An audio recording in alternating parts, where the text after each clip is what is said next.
जल प्रवाह पावितस्थले कलेवलं व्यलम्बितां भुजङ्गतुङ्गमालिकां डमड्डमड्डमड्डमन्निनादवड्डमर्वयं चकार चण्डताण्डवं तनोतु नः शिव शिवम्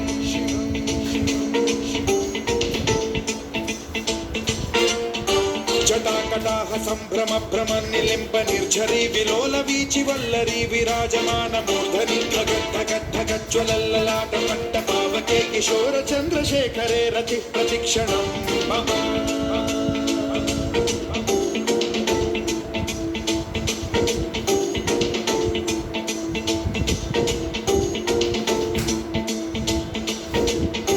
धराधरेन्द्र नन्दिनी विलास बन्धु बन्धुरस्फुरद्दिगन्त संतति प्रमोदमान मानसे कृपा कटाक्ष धोरणी निरुद्ध दुर्धरापदि क्वचित् दिगम्बरे मनो विनोद मेतु वस्तुनि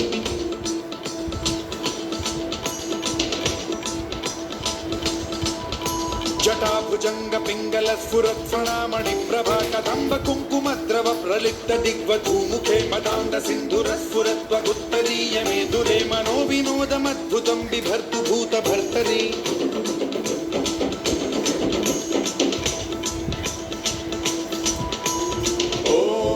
ओम नमः शिवाय।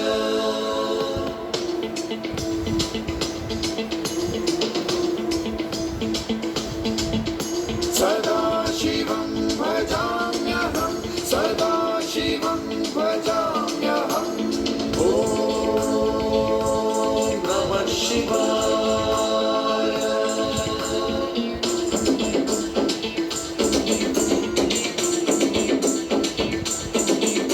सहस्रलोचन प्रभृत्य शेषलेख शेखर प्रसून धूलि धोरणी विधूसराङ्घ्रि पीठभूभुजङ्ग राजमालया निबद्ध जाट जूटक श्रियै चिराय जायतां चकोर बन्धुशेखरः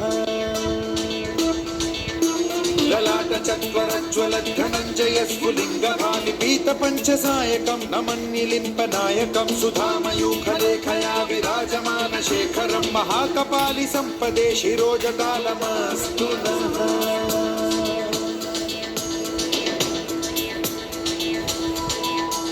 कराल भाल पट्टिका धगद्धगद्धगज्ज्वलद्धनञ्जयाहुतीकृत प्रचण्ड पञ्चसायके धराधरेन्द्र नन्दिनी कुचाग्र चित्रपत्रक प्रकल्पनैक शिल्पिनी त्रिलोचने रतिर्मम नवीन मेघमण्डली निरुद्ध दुर्धर स्फुर कुहूनिशीथिनी तमः प्रबन्ध बद्ध कन्धरः निलिम्प निर्झरीधरस्तनोतु कृत्ति सिन्धुरः कलानिधान बन्धुरः श्रियं जगद्धुरन्धरः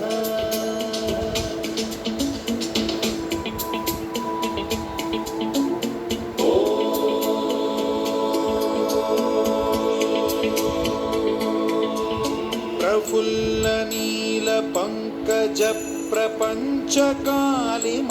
प्रभावलंबि कंठ कंदली रुचि प्रबद्ध कंधरं स्मरच्छिदं पुरच्छिदं भवच्छिदं मखच्छिदं गजच्छिदान्धकच्छिदं तमन्तकच्छिदं भजे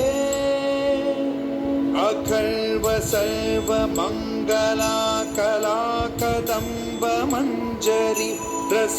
प्रवाह माधुरी विजृंभणा मधुव्रतं स्मरान्तकं पुरान्तकं